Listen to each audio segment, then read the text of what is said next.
The Metagenics Institute presents Updates on Specialized Pro-Resolving Mediators with Charles Serhan, PhD, DSc. Can you describe some therapeutic areas where specialized pro-resolving mediators are currently being investigated for clinical use?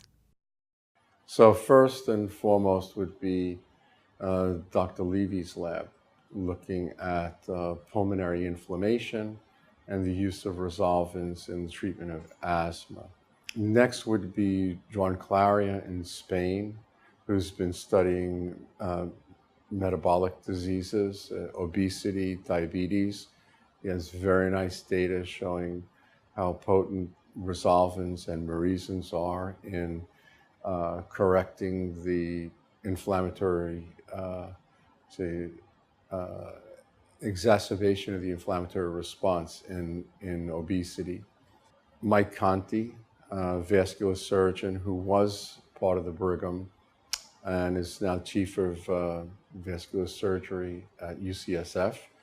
That sort of set the stage for looking at the role of chemical mediators in vascular medicine. Exciting data on local delivery, nano medicines, local delivery within the lumen of resolvins and merisins, the DHA-derived products in protection from inflammation and aortic aneurysms that erupts from weakening of the vessel wall.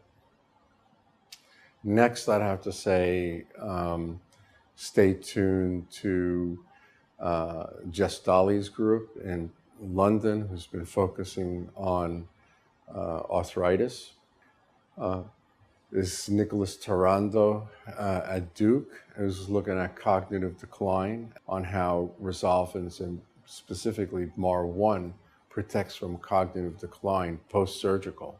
The other big area to keep an eye on is pain. There are a number of groups working on how the resolvins regulate pain. And one other would be Dr. Matt Spite's lab, who's working on diabetic wound healing and showing that, at least in animal models, resolvins expedite wound healing, which I think is very important.